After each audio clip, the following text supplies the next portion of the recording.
तो सोचिए, दिसंबर का महीना बस शुरू ही हुआ है और क्रिप्टो मार्केट में अचानक एक जबरदस्त भूचाल आ जाता है। देखते ही देखते अरबों डॉलर गायब। हर तरफ बस एक ही सवाल था, भाई ये हुआ क्या?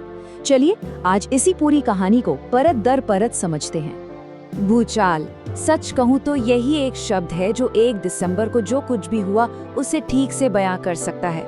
ऐसा लगा मानो इन्वेस्टर्स के पैरों के नीचे से जमीन ही खिसक गई हो। पर सवाल ये है कि ये भूचाल आखिर आया कहाँ से? किसी भी केस की तरह सबसे पहले हमें सबूत देखने होते हैं और यहाँ हमारे सबूत हैं नंबर्स, यानी आंकड़े। तो चलिए देखते हैं कि ये आंकड़े हमें क्या कहानी बता रहे हैं। सबसे पहले बात करते हैं मार्केट के किंग की, बिटकॉइन। ये 4.3% नीचे गिरा और $88,000 का जो एक साइकोलॉजिकल लेवल था ना, उसे भी तोड़ दिया। ये सिर्फ एक नंबर नहीं था, ये भरोसे पर एक जोरदार झटका था। और बात सिर्फ बिटकॉइन तक ही नहीं रुकी। दूसरी सबसे बड़ी करेंसी ईथर, वो तो 6% तक गिर गई। मतलब ये साफ था कि ये किसी एक कॉइन की दिक्कत नहीं है, बल्कि पूरे मार्केट में एक डर का माहौल बन रहा था। लेकिन असली कहानी तो इस नंबर में छिपी है, $1.6 करोड़ का लिक्विडेशन। इसका मतलब ये है कि जिन ट्रेडर्स ने दाम बढ़ने पर पैसा लगाया था, मार्केट ने उन्हें जबरदस्ती अपना सौदा बेचने पर मजबूर कर दिया। और ये एक डोमिनो इफेक्ट जैसा था, हर बिकवाली गिरावट को और तेज कर रही थी। तो सवाल वही है, ये सब हुआ क्यों?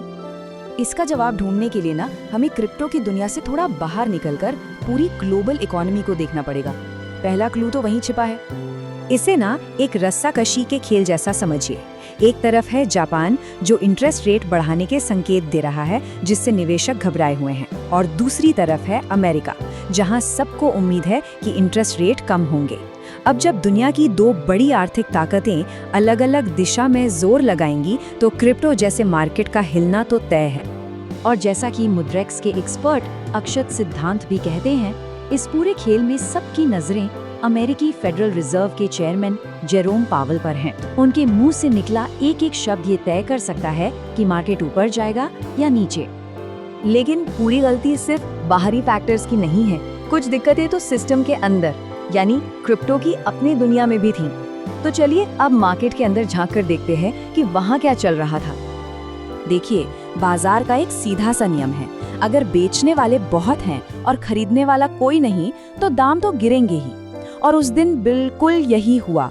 सब लोग बेचना चाह रहे थे, लेकिन कोई खरीदने को तैयार ही नहीं था। और फैल्कनेक्स के शॉन मैकनेल्टी ने इसी सबसे बड़े डर को आवाज दी। जब खरीदने वाले ही मार्केट से गायब हो जाएं, तो सवाल ये नहीं रह जाता कि कीमत कितनी गिरेगी, सवाल ये बन जाता है कि ये गिरावट रुकेगी भी या नहीं। लेकिन इस पूरे अंधेरे में ना एक उम्मीद की किरण भी थी। बिटकॉइन ETFs, यानी वो फंड्स जहां बड़े बड़े इंस्टीट्यूशनल इन्वेस्टर्स पैसा लगाते हैं, वहां महीनों बाद पैसा आना शुरू हुआ। तो क्या इसका मतलब ये है कि जब छोटे इन्वेस्टर्स डर के मारे बेच रहे थे, तब बड़े खिलाड़ी इसे खरीदने का एक मौका देख रहे थे? तो अब हम कहाँ खड़े हैं? देखिए, जब भी इतनी कंफ्यूजन होती है तो ट्रेडर्स चार्ट्स को देखते हैं। ये वो जरूरी लेवल्स होते हैं जो बता सकते हैं कि मार्केट का अगला मूव क्या हो सकता है। चलिए इन लेवल्स पर एक नजर डालते हैं।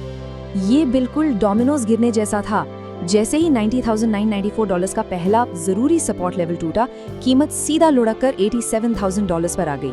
अब सबकी नजरें टिकी हैं $85,000 पर। ये मार्केट की आखिरी डिफेंस लाइन हो सकती है।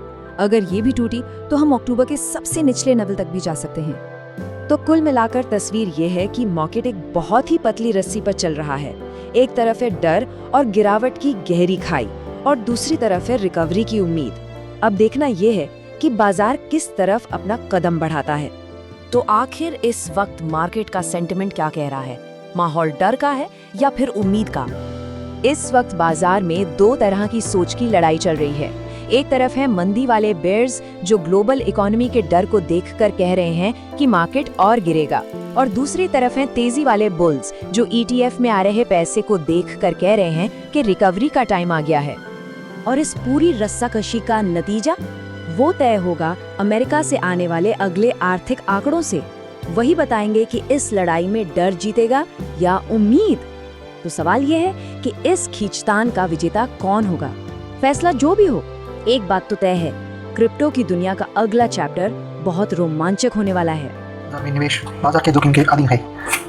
मैं कोई सेबी पंजीकृत रिसर्च एनालिस्ट नहीं हूँ। मेरी तरफ से मैं बेस्ट जानकारी प्रोवाइड करने का पूरा प्रयास करता हूँ और शेयर मार्केट में कोई भी ट्रेडिंग या निवेश का सिस्टम 100% परफेक्ट नहीं होता है।